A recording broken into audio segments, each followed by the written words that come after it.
নমস্কার বন্ধুরা, Bengali food and ব্লগের নতুন একটি রান্নায় তোমাদেরকে স্বাগত। আজকে আমরা তৈরি করব একদম ঘরোয়া পদ্ধতিতে সয়াবিন তরকারি। সেই জন্য যা যা সামগ্রী লাগবে সেগুলো এখানে আমরা নিয়ে নিয়েছি।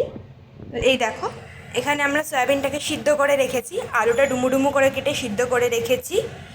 এখানে একটা টমেটো আছে বড় সাইজের, কেটে নিয়েছি, একটা পেঁয়াজ, তেজপাতা, এখানে বাটা মশলার মধ্যে কাঁচা লঙ্কা বাটা, আদা বাটা, রসুনটাকে আমরা থেতো করে নিয়েছি, তোমরা চাইলে বেটেও নিতে পারো, জিরে গুঁড়ো, লবণ, পাঁচফোড়ন, সর্ষের তেল, হলুদ গুঁড়ো, শুকনো লঙ্কার গুঁড়ো। এখানে আমরা কড়াই গরম বসিয়ে নিয়েছি। এবার কড়াইটা গরম হয়ে গেলে আমরা এর মধ্যে তেল দিয়ে দেব। দেখো, কড়াই গরম হয়ে গেছে, আমরা কড়াইয়ের মধ্যে তেল দিয়ে দিয়েছি। বা তেলটা গরম হোক, তারপরে এর মধ্যে ফোড়ন দেবো।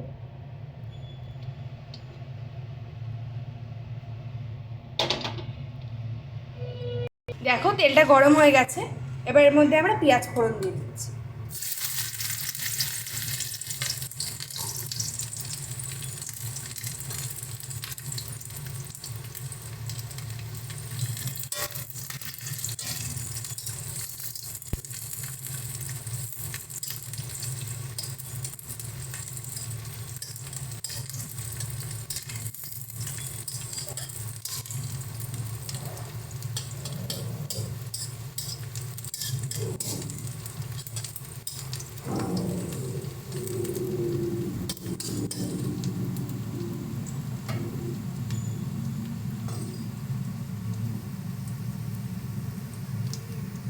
দেখো, পেঁয়াজটা একটু ভাজা হয়ে গেছে, এবার এর মধ্যে আমরা বাটা মশলাগুলো দিয়ে দেব।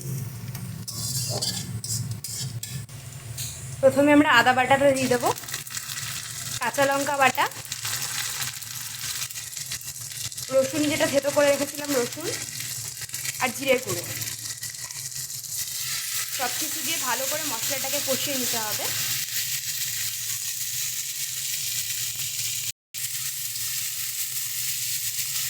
এবার এর মধ্যে আমরা হলুদ গুঁড়ো দেবো।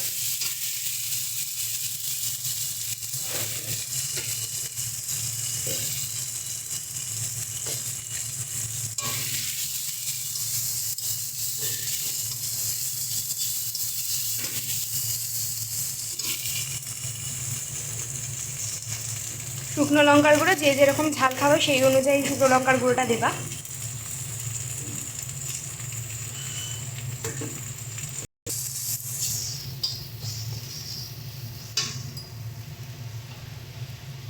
এবার স্বাদ মতন লবণ দিয়ে দিচ্ছি।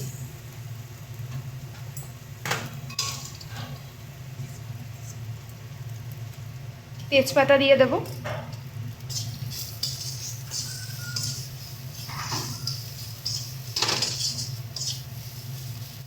এবারে টমেটো দিয়ে দিচ্ছি।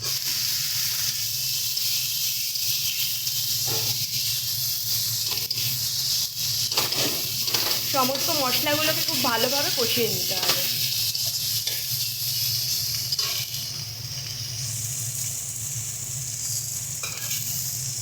এর মধ্যে অল্প পরিমাণে জল দিয়ে দিচ্ছি,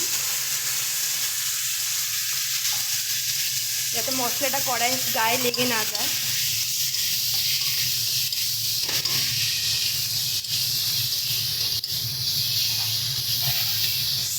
দেখো, আমাদের মশলাটা ভালোভাবে কষে গেছে, এবার এর মধ্যে আমরা আলুটা দিয়ে দিই।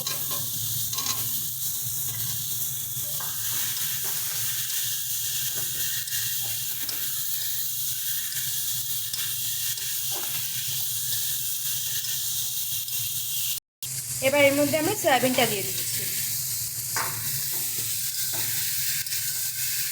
সমস্ত কিছুকে খুব সুন্দরভাবে মশলার সাথে মিশিয়ে নিতে হবে। এবার অল্প পরিমাণে জল দিয়ে দিচ্ছি।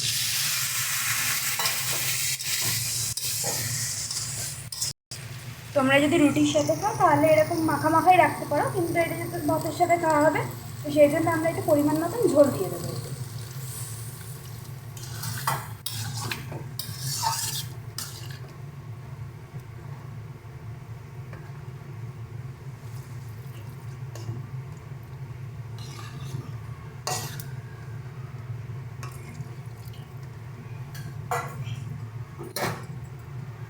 তরকারিটাকে খুব ভালোভাবে ফুটতে দেবো।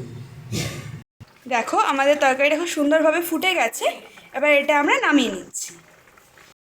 এর মধ্যে আমরা এবার অল্প পরিমাণে ঘি দিয়ে দেবো। ঘিটা সম্পূর্ণ স্বাদের উপরে, তোমরা যদি চাও নাও দিতে পারো, কিন্তু ঘি দিলে স্বাদটা একটু অন্যরকম হয়।